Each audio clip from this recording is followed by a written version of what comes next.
So the next bit is kind of negotiation. What that means, Denzel, is we've attracted now people. We've got potential interested parties. We made connections, Ian, in the industry. Jeremy, we've got a few people kind of sniffing around. They've signed NDAs. They've got that kind of high-level summary.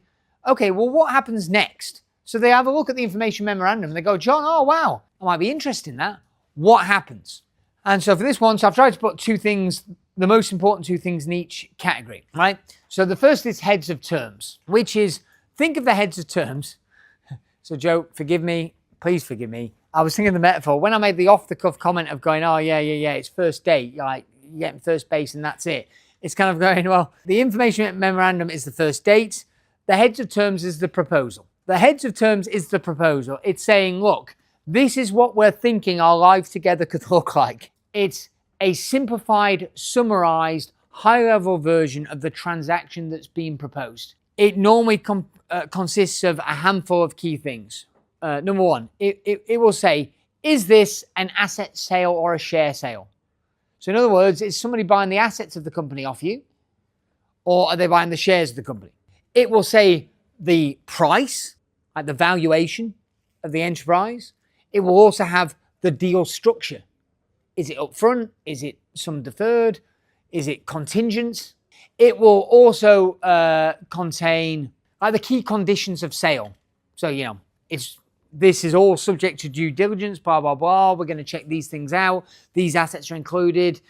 These assets aren't included. This member of staff's going to stay on and work here, or the seller's going to stay on and work here as part of this arrangement. So like key kind of component bits. So you're a bit like if you summarized a 40-page contract and said, make all the points for selling your company, Jens, on a 3x5 bit of card. That's basically a heads of terms, right? It's like, okay, well, I can't get every little nuance and warranty in there. I can get, this is the price, this is the terms, this is how long I'm going to stay there working for, this is what's excluded from the sale. You know, this is fine. That is a heads of terms. And similar, as I just said for IMs, you know what? Go on Google. In fact, I'm making a mental note for myself here. I am not going to show you any, but I'm making a mental note. I've got enough heads of terms. I'm sure if I go back far enough, I could ask a client who has sold. I suspect if I badgered enough of them, one of them would say, yeah, you can share my historic heads of terms, and therefore I could show you a real one. But if I'm honest, you could probably find a load on Google, like very, very easily. And again, if you look at enough, you'll find, yeah, look, 1, 2, 3, 4 pages. I mean, it can vary, but it's typically not radical. Like, ain't more than that in most cases. Certainly not for businesses our size. It can be tens of pages and probably hundreds for massive conglomerates. But for our size business, handfuls of pages typically, okay, covering the deal terms. So, Phil, we've had a conversation. You're interested in buying the company. All right, we agree what that might look like. Roughly this times profit. That equates to this much money, this much cash. You're going to work in the business for this period of time. I'm agreed not to compete in the same industry for a period of time. You're going to complete financial due diligence. The last two things that are important, I'll have not always, have a proposed timeline. So we're going to sign the heads of terms in October. You're going to complete in September. You're going to complete due diligence by mid-November. We're going to have the sale and purchase agreement by the 1st of December, and we're looking to complete the transaction by the 20th of December before we break up for the Christmas break. To be clear, well, heads of terms can sometimes and sometimes not legally binding, right? Because it's always subject to contract, subject to due diligence, but it's kind of going, this is the intent of the parties. Right? So both teams of solicitors, lawyers are going to operate like this is what we're going for. Now they've got to fill in the details of the jigsaw puzzle. That's what a heads of terms is. It's kind of like, okay, if you just sat down with the other business owner, Jim, and said, right, great, you're selling, I'm buying, how does this work? What are the key considerations? My strong opinion would be don't get the lawyers involved until after you've got a draft heads of terms. Before you sign into it, get it checked by a lawyer. But if you get a lawyer before that, they're going to ask you all the kind of questions that we're talking about, all the things that you could have sat down and got conceptually. Almost my way of thinking about it is, commercially, I get the headlines. Their job is to make sure to protect me that I don't do anything stupid or getting the details or I haven't thought about this particular tax complication. That's their job. I kind of go, Jim, you're selling me, it's got this level of profit. I can't remember if I was selling or buying, whichever way around. I'll buy yours, you buy mine. Okay, there you go. Swap. Swapsies. Right, you're going to go, okay, like, How much do you want? How much do you deserve? Okay, we got the 3x5 card. I've got a friend of mine who did a big exit last year, and he goes, if there's one thing not to skimp, he goes, there's two things not to skimp on and be cheap on. He goes, legal fees and sausages. I never asked him why cheap sausage. What I don't know what that story is, but it's like, yeah, don't skimp on legals. If you've got a good lawyer, I always want it. It'll cost you more to do the drafting and have their lawyer review, but I always want my lawyers to do the drafting, always, because there's always nuance. And if you think about it, you do the draft and they argue the points that they want taking out or changing. Like, that's harder than them doing the draft. And you go, I don't like that, I don't like that. I kind of go, no, like, if stuff is going to try and be sped through by the respective buyer or seller, so even if I'm normally the lawyer would do the draft, but not always, but that's more common than not. But even if I'm buying, I will always be generous. Jim, I'll tell you what, look, I'll probably get my guy to get started on it and your guy can review. I know that'll give me a bit more cost, but we can probably speed this process up. How does that sound? Very generous of me, Jim, right? Because probably would speed it up because my lawyer will probably be prepped and ready to go.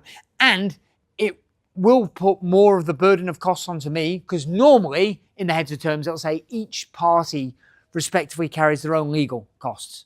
Not always, but normally that's what would happen. So, Jim, I'm just generously taking an extra, I don't know, 10 grand's worth of cost onto me because your lawyers are now just going to review my lawyer's stuff.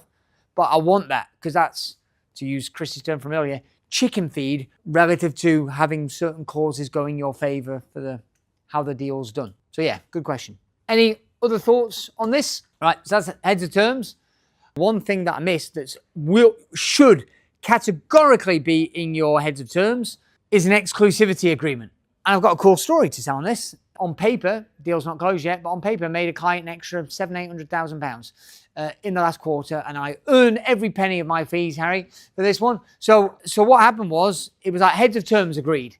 I'll make up round numbers just to make it easy. Let's say this was a £3 million deal. So it's a £3 million deal, heads of terms agreed, it's all done and dusted.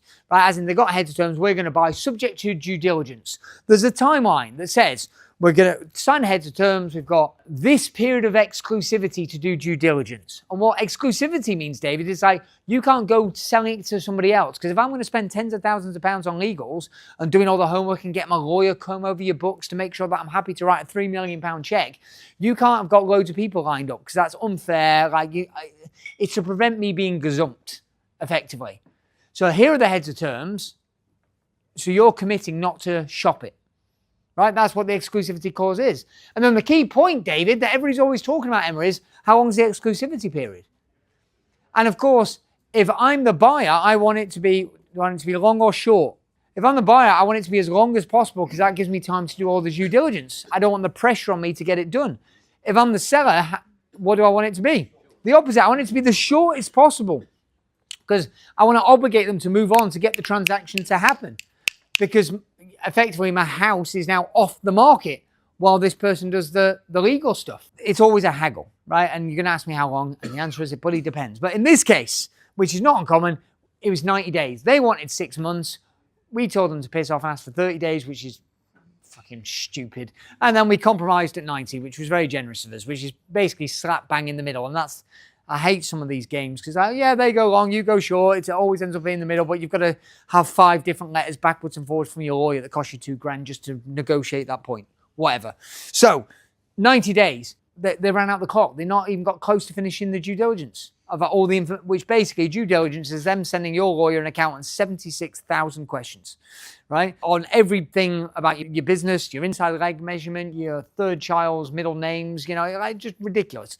So everything you can possibly ever want to imagine. I'm not going to go into due diligence checklist, but email Anne at danbradbury.com and ask for the due diligence checklist. We'll share with you Suzanne's, because Suzanne's is great, because Suzanne Dibble, who's in our community, used to be an M&A lawyer at the world's largest kind of M&A firm. She created a due diligence checklist. Now, you could go on Google and find your own checklist, and her checklist, to be fair, is solid. If you're in this community, you might as well work from her checklist, would be my attitude. So they're going to do all this stuff. They ran out the clock. What happened, Ian? They went, can you extend exclusivity? And the client was like, yeah, I want to. And I'm like, no, don't fucking do that. Why?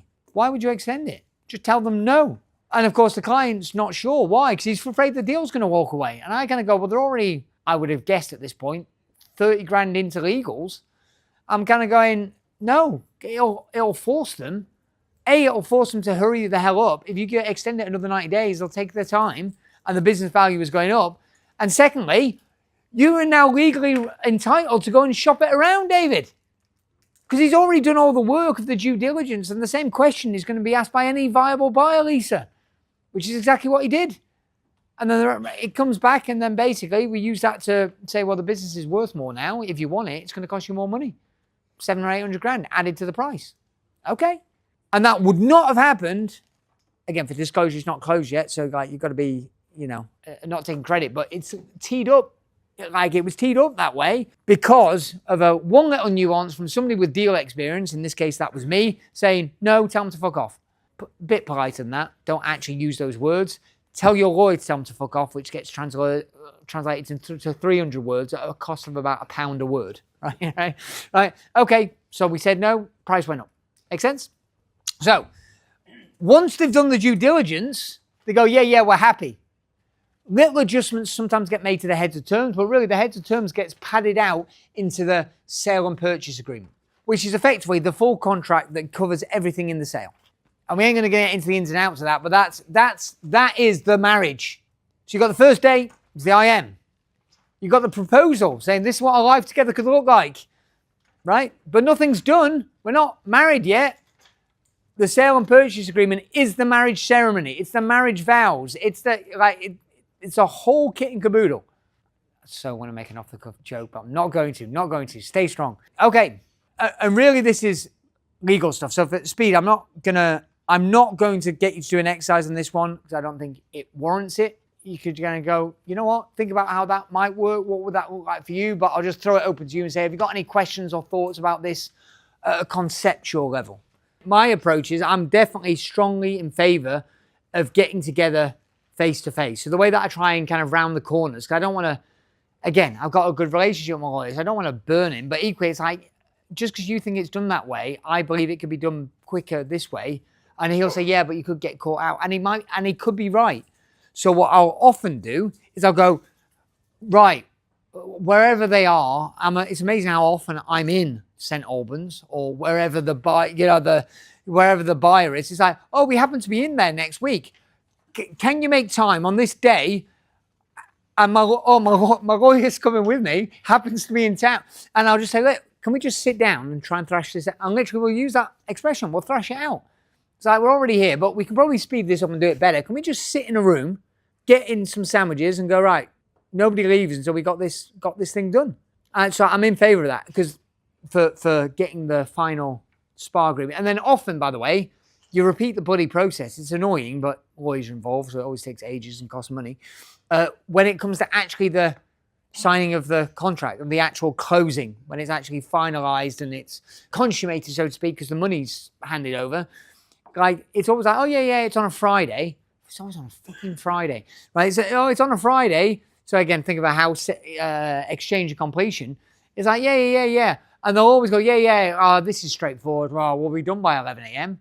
It's always never done until like 8 p.m. at night till everybody's ready to kill each other. You know what I mean? Like it's like until whichever party basically is ready to pass out and concedes the minor points that happen to crop up at the 11th hour is sadly very often the case. But I am definitely in favor of getting together and thrashing it out because it can make it much more productive. And by the way, you can immediately see when it gets into high stress environments and clauses and last minute, the temptation, Sam called it deal fatigue, the temptation is for you to make concessions or just to get it done. That's why it's really, really helpful. If you think really high stress, spend lots of money floating around, it's like, that's why you and your lawyer, whoever he or she is, absolutely need to be on the same page now. You think, know the ins and outs and have gotten clear about the game plan, the rules, I'm really clear about how we're going to play this game and, the classic, what my walkaway point is and all those kind of things in advance is helpful.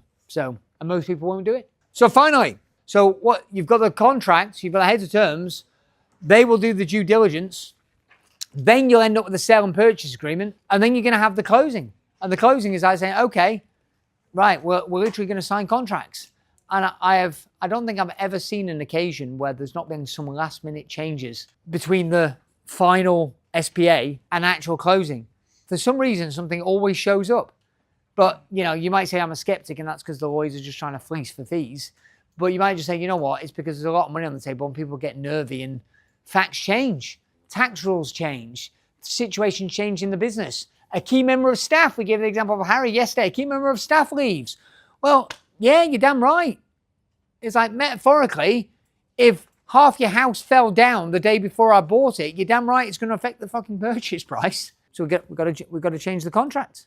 We've got to change the terms. Last thing, I want to give you just a few minutes to recap that, augment that with your notes. 2-3 minutes.